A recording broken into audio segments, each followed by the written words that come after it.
We're in the Destiny Global studio, and today is the 24th of February 2022. We'd like to apologize for the delay in not doing any videos before now. And the main reason, obviously, as you know, is because of the pandemic, and we couldn't get in the studio to be close together. So once again, thank you very much for your patience and your time. Today we are going to talk about the topic of life is so short.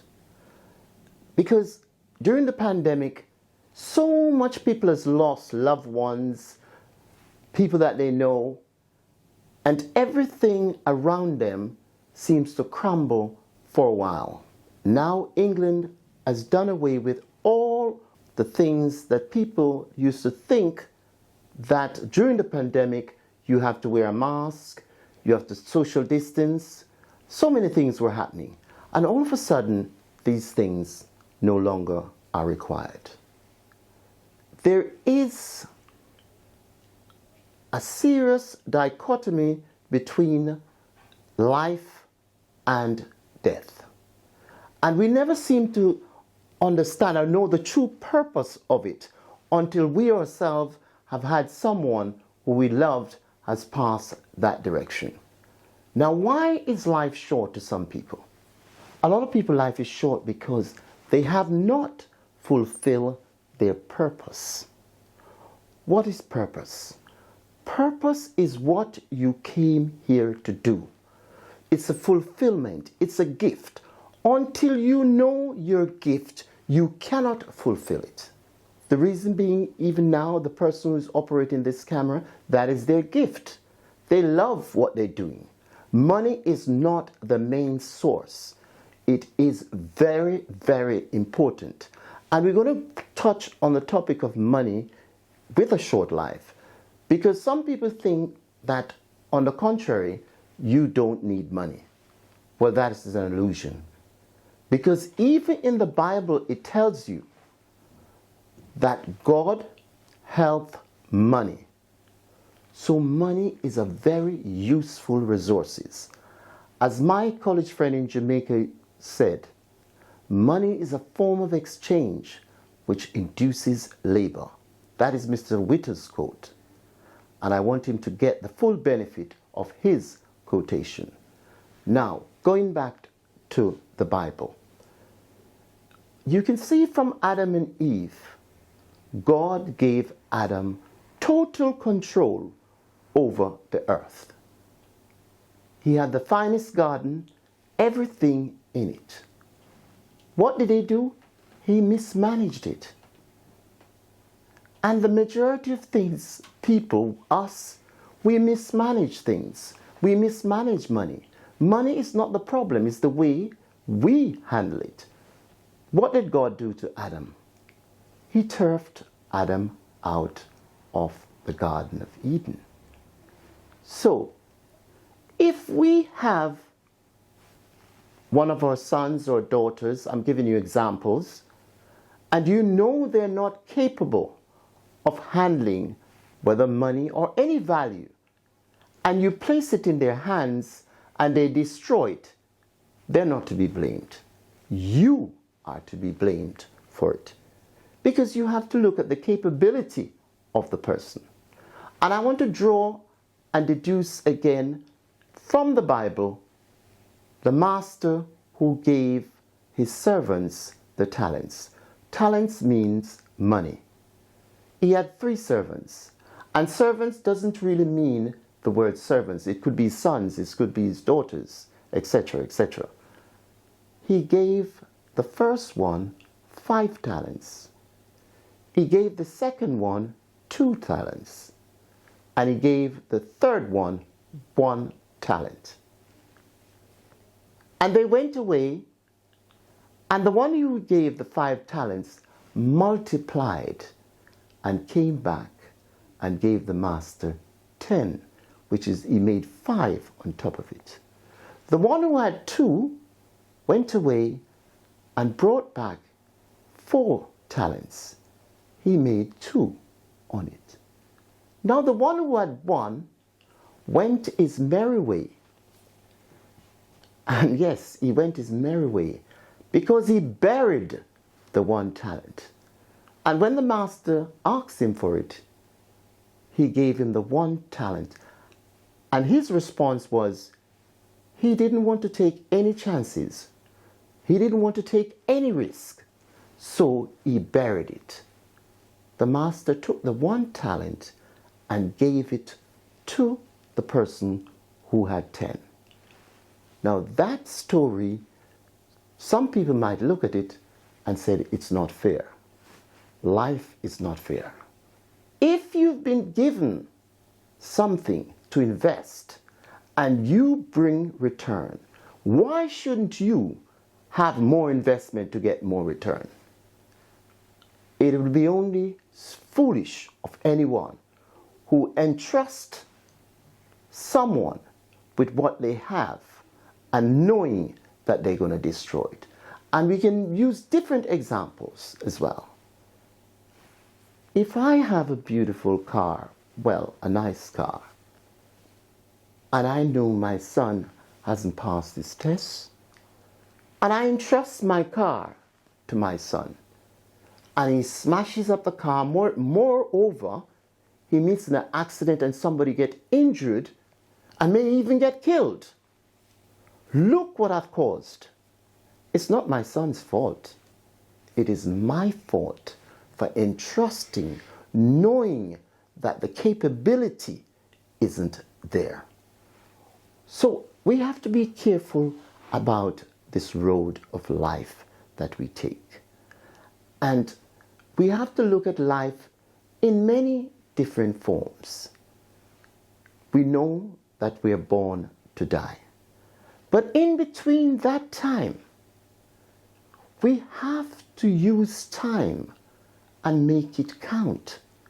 Because time goes through our fingers like sand through a seashore.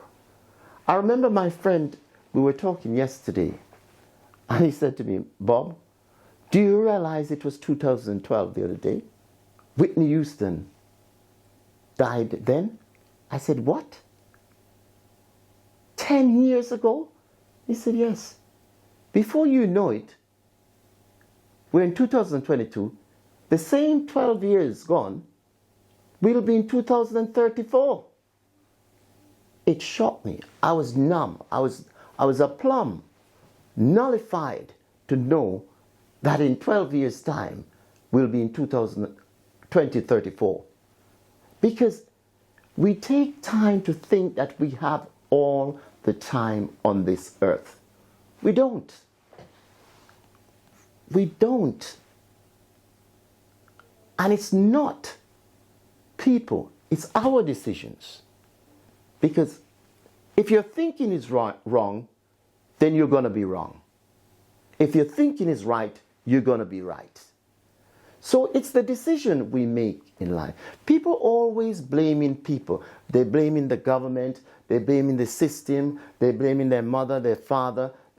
They're always looking somebody to blame. Until you take responsibility of your own life and make your own decisions and make proper decisions, decision not made impetuously, not hastily, but thought over decisions, then you will see the benefits of a life that's full with purpose. We could look at many people, their achievement, and you say, how could it possible that some people can amass 40, 50 billion in a lifetime? It almost seem inconceivable. On the other hand, how could someone like Nelson Mandela achieve such greatness in such the same short span of life? Mother Teresa, Mahatma Gandhi, Malcolm X. These people came with a purpose. They came not to be deviated by anyone. They focus on what they wanted to achieve, and they achieve it. Death is not the end in anything. Once you've achieved your purpose, some people relish death. They want to die because there's almost nothing else to live for. I'm not saying that I would look at that, but I'm just saying the reality is that some people look at life like that. And the people who hasn't achieved in their life is the ones who say, oh, life is short. But you can change it. You can change it by the way you think. Your attitude determines your altitude. If your attitude is wrong, you're not going to make good friends. You're not going to make good relationships with anyone. And I'm not talking relationship with man and woman. I'm talking relationship throughout. You have to have a good attitude to life. People have to be warm to you. You have to say nice things. You cannot be intoxicated with toxic things saying to people. People will not like being around you. And sometimes people think, oh, this person don't like me, or that person, I'm not successful because of that. No, you're not successful because of you. Until you introspectively look at yourself and see what you've done wrong. I can remember myself, and I've told many stories, but this particular story is, until I change my mindset, I don't look for money anymore. I let money work for me. Because if you're out to look for money, you're not an asset. Money must always be working for you to bring returns. And that is the way you enjoy your life and you go on to live a life that is meaningful, a life that is significant, a life that other people can look back when you're not here and say, his life was fulfilled. There's nothing to regret. There is no remorse. So we must stop thinking about a short life and thinking that we can fit in everything into that, whether it's 70 or whether we live just over that. And when people is moving at breakneck speed, sometimes people say to them and try to compare them and says, but you've achieved this and that you should settle down now. Achieve what? You have not, well, I'm talking for myself. I have not achieved nothing yet. The world is my oyster. And I want to get hold of it and to grip it and to know that my focus is there. My dream is to be able to leave something that the others that follow in my community, in my wider diaspora, might say, he has led a life that at least we can take something from. Just to summarize, life is too short. I would like to read some extracts from other people's quotation.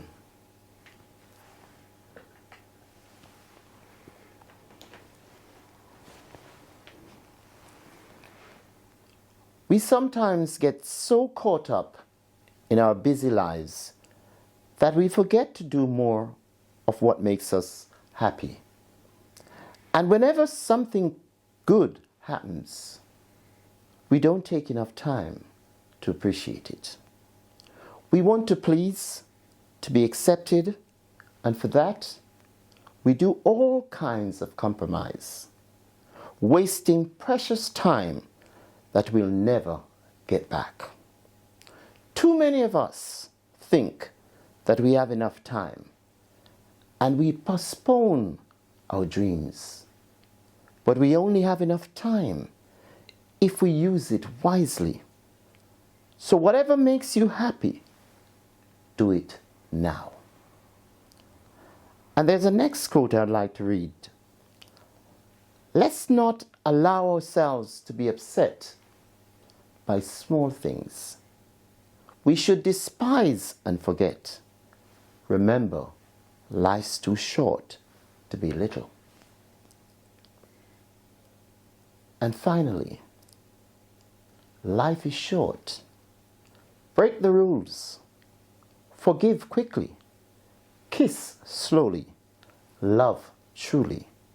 Laugh uncontrollable. And never regret anything that makes you smile. So please don't forget how precious life is. And we will see you in our next video soon. This is Destiny Global TV.